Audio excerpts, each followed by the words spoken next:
Mga kabisnes naming minamahal, makikisuyo po kami. Naglalambing po kami sa inyo.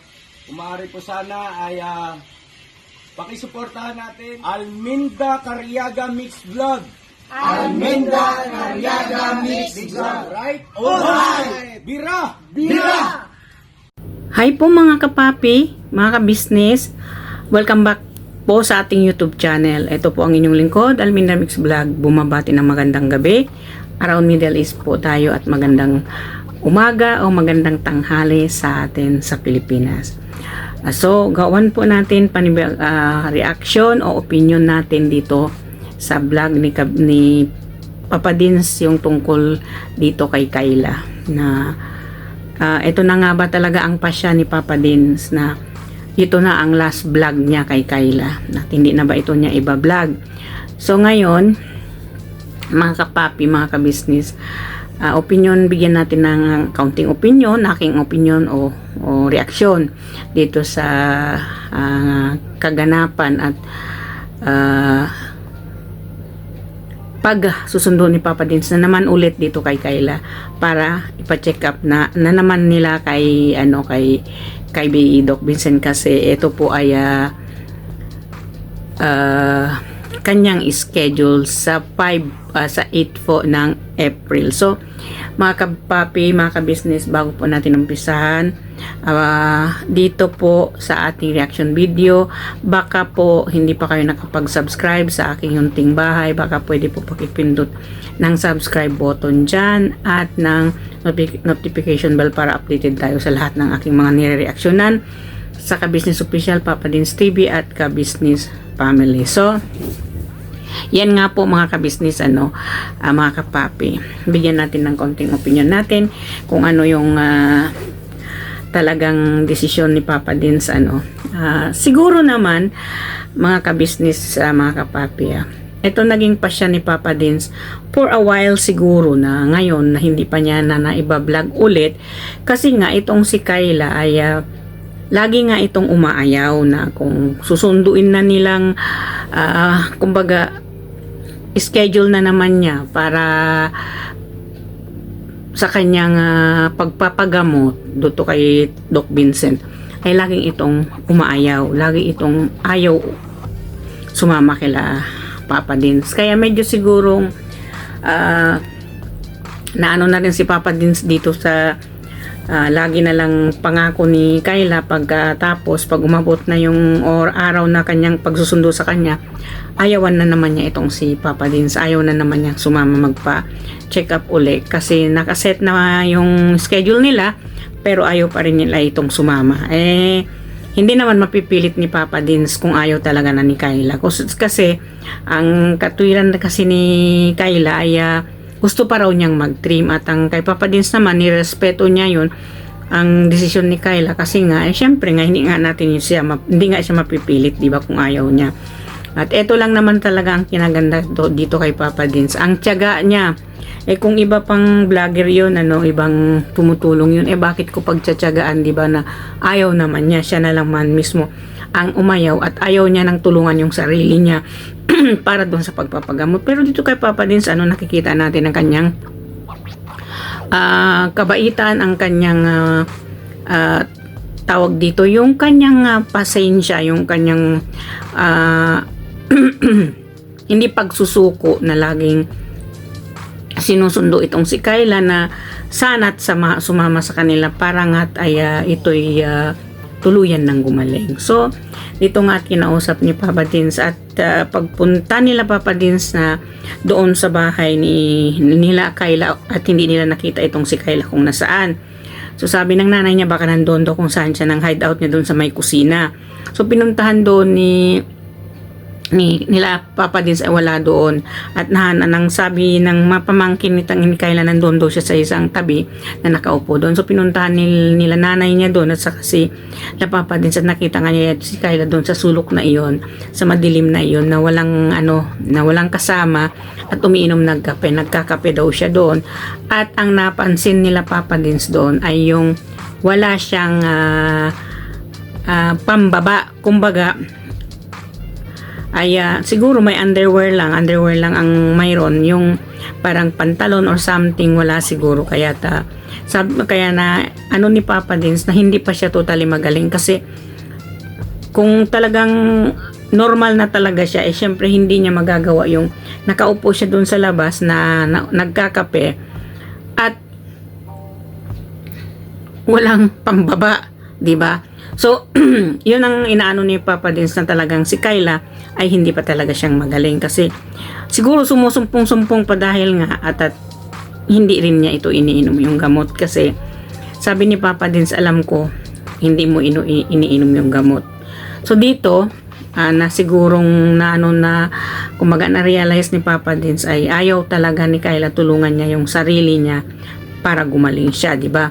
Kasi pag mga kapapi, no, gusto niya talagang gumaling, di talagang mismo na siya ang magpipresenta, di ba? Pero ito sa kay Kyla ay kumbaga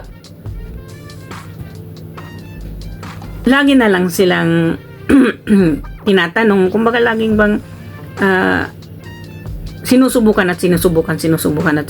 lagi ni Papa Dins na kumbinsihin siya para sumama siya magpa-check up doon kay Doc Vincent para at makita kung ano na ang kalagayan niya, na talagang iko-continue pa ba yung gamot, kailangan pa talaga niyang turukan o hindi na. So dito ayaw niya talagang sumama, no? At ito ay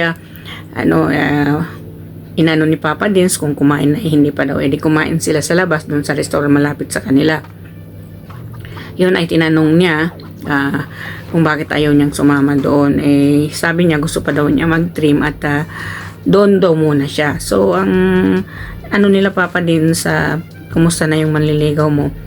Okay naman daw yung manliligaw niya. Ito palang manliligaw niya, sabi ni Kyla, ay dating may asawa at may anak. Yung anak daw niya nito ay nandoon sa kanyang ex-wife. So hindi pala ito siya totaling walang asawa, na totaling binata, kasi may asawa pala ito siyang dati. So ang tanong ni Papa Dins, alam ba niya na binablog kita at alam ba niyang pinapagamot kita? Ang sagot ni Kyla ay siguro naman daw alam niya ang tungkol sa pag-vlog kay Kyla, di ba?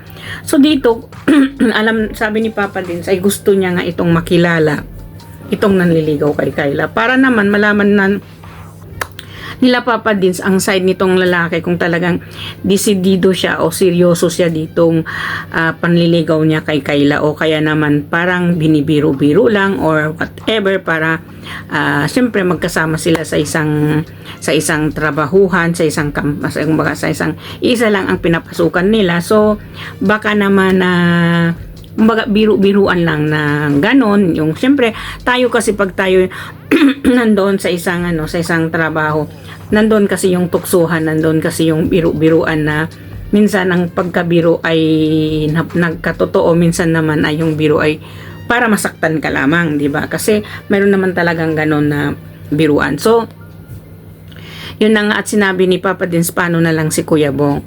Ang sabi niya kay Papa Dins ay mas gusto daw niya pa talaga rin si Kuya Bong. Kay Kuya Bong pa rin daw siya. Kay Bong pa rin daw siya. So, kung kay Bong siya, sabi ni Papa Dins, bakit ayaw mong sumama? Ang na-analyze ko kasi dito kay Kyla. Ang gusto niya kasi, na kung yung panliligaw ni Bong sa kanya ay magsasama na sila. Kumbaga, nasanay siya doon sa mga kalib-in niya dati, na nag-live-in muna sila bago, di ba, yung previous niya na pakasal sana sila, nagli-live-in na yon sila. So kumbaga yung mga boyfriend ni Kyla noon ay nagli-live-in na sila. So yun ang sabi niya kay Papa Dins, pwede ba daw yun yung ginagawa ng dalawang mag-asawa ay kumbaga gagawin din daw niya. So parang nagulat si Papa Dins dito na sa tanong nga ni Kyla. So ang sabi ni Papa Dins ay hindi pwede yon, kasi kailangan makasal muna kayo. Kasi ang gusto pala siguro niya ito, kung doon siya sa bahay nila ka-business, magsama sila ni Kuya Bong. Kumbaga matulog sila at gagawin nila. Kumbaga ang pahiwatig ni Kyla, pwede nila bang gawin ni Bong yung mga ginagawa ng dalawang mag-asawa? Halimbawa, Yun ang tinanong niya kay Papa Dins. Sabi ni Papa Dins, sa ka-business family, kay mama niya at saka kay papa niya, is not allowed yung ganun. Yung bang nagtatalik na yung dalawa na hindi pa ikinasal. Sabi ni Papa Dins, hindi pwede kila mama yun. Bawal yun. Kung gusto mo, magpakasal muna kayo bago ninyo gagawin yun. Which totoo naman talaga yun. Kahit saan tayong relihiyon, kailangan pa talaga magpakasal bago magsama o magsiping yung dalawang magkasintahan. So, ang sabi ni Papa Dins, bakit papayag ka ba na mayroong mangyari sa'yo ng ganun? Papayag ka ba na mayroon ganun na mangyayari? Sabi niya, oo daw, kasi syempre gusto rin naman daw niya magkaanak, gusto rin naman daw niya magkaroon ng pamilya.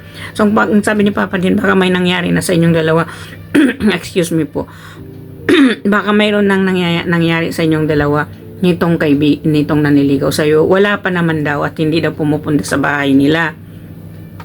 At hindi pa daw kilala ng mga nanay niya itong lalaki na niligaw sa kanya. So, ang punto ni Kayla siguro dito, ang gusto niya, kung mayroon nanliligaw sa kanya o mayroon nagkagusto kanyang lalaki, ang sa kanya siguro kung pwede na yung magsasama o magsabay matulog, kumbaga kahit hindi pa talaga niyang hindi pa totally sila na siguro ang ano ni Kayla yun, yung parang ganon, yung allowed na sa kanya yung ganon. Sabi ni Papa din, hindi yun pwede kila mama kasi bawal yun. Kailangan magkasal muna kayo bago kayo pwedeng maggawa ng tulad ng ginagawa ng dalawang mag-asawa. Ayun ang sinabi niya. Sabi niya, di ba magagalit daw sila Mrs. Ka-Business pag gawin niya yun, na nandoon siya, kung magkasama niya si Kuya Bong. So, ibig niyang sabihin ay pwede sa kanya yun kahit hindi pa sila kasal. Kumbaga, yun ang kanyang parang inaasam sa ganun. Siguro, syempre ba ayaw nila Mrs. Ka-Business yun unless makasal muna sila. Kaya ang sinabi ni Kayla, ganun ba yun? Hindi pala pwede yun. Oo, kahit sabi ni Papa Dins, kahit sa nanay mo, hindi pwede yun. Sasabihin yun ng nanay mo, magpakasal ka muna bago mo gagawin yun. Yun ang sinasabi ni Papa Dins. Pinapaintindi dito kay Kayla. So, kung gusto mo, sabi ni Papa Dins, sumama ka sa amin para naman magkakilanlan kayo ni Kuya Bong, para naman makilala mo talaga ng lubusan si Kuya Bong at makilala ka rin ni Kuya Bong ng lubusan. Kung sagaling magkaigian kayo, gusto na ninyo magpakasal, di magpakasal na, di ba? Pero sabi niya, wag muna daw kasi kumbaga magtatrabaho daw muna siya. Siguro sa akin lang opinion, sa aking reaction dito sa kay Papa Dins, dito sa vlog ni Papa Dins kay Kayla, at saka sa reaction sa opinion ko, hindi kaya't itong lalaki na ito na parang hinihikayat niya si Kayla na gagawin yun, diba? Sana naman ay hindi niya maisip yung pagsamantalahan yung pangingisip ni Kayla na ganun. Alam naman niya na hindi pa talaga si Kayla magaling, hindi ba mga kapapi? Sana nga naman po wag humantong ng ganun. Kasi po mga kapapi, ayon kay Papa Dins, kung mangyari na naman uli yun, yung masaktan siya, uulit na naman siya. Kung babalik siya doon sa kanyang depression kasi masaktan siya. Siyempre, alam naman natin kung saan nanggaling yung depression ni Kayla. Hindi naman sa pamilya niya, hindi naman kung kahit kanino. Dahil sa isang lalaki na minahal niya, na ganun nga ang nangyari. So, ang kinakatakutan ni Papa Dins na kung halimbawa ay hindi totoo yung lalaki sa kanya at masaktan siya uli, ang kinakatakutan ni Papa Dins ay baka kasing babalik na naman uli itong nangyari kay Kayla na katulad ng dati. Kaya sabi ni Papa din, sana naman daw ay hindi, at sana naman ay maging sincere itong lalaki. So, ang sabi naman kasi ni Kayla, pwede naman daw mangyari sa kanila kung panagutan niya si Kayla at kung sincere siya kay Kayla. So, ibig sabihin, si Kayla ay willing siyang makikipag siping sa isang lalaki kahit hindi pa sila kasal, kung sa sinasabing seryoso siya sa kanya. So, well mga kapapi, hindi natin masasabi kasi hindi naman magkapareho ang mga lalaki, di ba? May mga lalaki seryoso, may mga karamihan, pero ang karamihan sa mga lalaki ay taking for granted. So, kung masisipingan na nila yung yung babae, ay parang minsan kasi ay para na lang itinatapon niya na basahan, hindi na nila anuin yan. So, dito kay Kayla, at dahil alam naman natin yung pangingisip ni Kayla ganito, ay sana ay hindi pagsamantalahan ng itong kanyang na manliligaw niya, itong kaisipan ni Kayla, na alam naman po natin na hanggang doon pa lang yung kaisipan niya, hindi pa talaga yung talagang sinasabi nating normal na tulad ng dati. Ay sana naman hindi ito pagsamantalahan nitong kanyang manliligaw ang kalagayan ni Kayla, di ba? Kasi alam naman po natin kung ano yung kalagayan ni Kayla. So, at saka dito sa sitwasyon na ito, at sana dito pag matpanood nila Nanay Seni ito, sana pag pumunta uli si Papa Dins, alam naman natin na hindi matitiis ni Papa Dins, hindi pumunta dyan. Alam natin isang araw o isang pagkakataon, pupunta pa rin yan si Papa Dins, bibisitahin. Pero hindi natin alam. Kumbaga, hindi din ako nagpe-predict na talaga namang ayaw na pumunta dyan si Papa Dins. Si Papa Dins, ay ang kay Papa Dins lang kasi, ang main portion niya, ang main reason talaga kasi niya, ang mapagaling talaga si Kayla at hindi na talaga babalik yung kanyang tulad niyan, natagpuan nila doon na walang pambaba. So, ibig sabihin, hindi pa rin talaga siya magaling. Kung ba, hindi pa rin talaga siya normal, hindi pa talaga bumabalik ang normal na pangingisip nitong si Kayla. Yun kasi ang main reason ni Papa Dins, hindi yun dahil doon na kay Kuya Bong o kay kasi ang main talaga reason naman talaga ni Papa Dins, ang mapagaling niya si Kayla at babalik na ito. Mabalik na ito tulad ng dati na normal talaga siya. Yun ang gusto ni Papa Dins. So, dito sa sinasabi ni Papa Dins ay kung hindi ka nasasama ay hindi na ito na ang last vlog ko sa iyo. Kumbaga hihinto muna si Papa Dins sa pagbablog at hihinto muna si Papa Dins doon pagpunta sa kanila. So, ang sinabi ni Nanay Seni, kung hindi ka sasama, hindi na sila pupunta dito. Hindi yun naintindihan ni Kayla. Dapat dito kay Nanay Seni, kung nandyan man si Papa Dins na nakaharap sa kanya, nakaharap din si Kayla, doon niya kausapin sana si Kayla na pangaralan niya sa harapan ni Papa Dins, paintindihin niya kay Kayla kung ano yung ibig sabihin, bakit si Papa Dins, siya pinapagamot ni Papa Dins, bakit kailangan niyang sumama uli doon kay doktor para mapagamot siya at makontinue kung anong igagamot sa kanya, kung tuturukan pa ba siya o hindi na, para kasing maliwanag sa pangingisip niya na kailangan niya yun para sa sarili niya, para gumaling siya. Pero dito kasi kay Nanay Seni, parang kulang siya sa pangangaral dito kay Kayla, kulang siya sa pag-iintindi dito kay Kayla at hindi niya, kumbaga, hindi niya kayang sabihin kung ano yung dapat gawin ni Kayla. Hindi niya kayang magsalita ng mahinahon dito kay Kayla. Dapat kasi yon ipapaunawa niya na ang pakikipag-usap kay Kayla, dalhan mo siya, kumbaga isama mo yung pagmamahal mo bilang isang ina para makinig siya sa iyo, para malaman niya at ipaintindi mo sa kanya kung ano yung dapat para sa kanya. Kumbaga, hindi yung kausapin mo o sigawan or anuhin mo siya, singkahan mo siya ng mga salita na yung para bang madi-discourage siya. Dapat mahinahon, lagyan mo ng pagmamahal ang pakikipag-usap mo diyan sa kay Kayla para maintindihan niya na kung ano talaga ang ibig sabihin, bakit siya pinapagamot ni Papa Dins. Kasi syempre si Papa Dins hindi siya nanay ni Kayla, hindi siya na expert talaga na bilang isang na mag-explain dito kay Kayla, kasi kahit 'di ba nakikita naman natin lahat ng sakripisyo, lahat na ng pamamaraan ay ginawa na ni Papa Dins para lang maano si Kayla, kumbaga makinig siya para sumama lang siya at ipapacheck up para naman siya tuluyan ng gumaling talaga, na ang gusto ni Papa Dins ay kahit bibitiwan niya si Kayla ay magaling na talaga si Kayla. So dito sa sinasabi ni Papa Dins, ito ay huling vlog na niya ito. Siyempre siguro na disappoint si Papa Dins kaya siya nagsalita ng ganon. Hindi naman siguro matitiis ni Papa Dins natin itong si Kayla. Alam naman natin na napamahal na ito kay Papa Dins.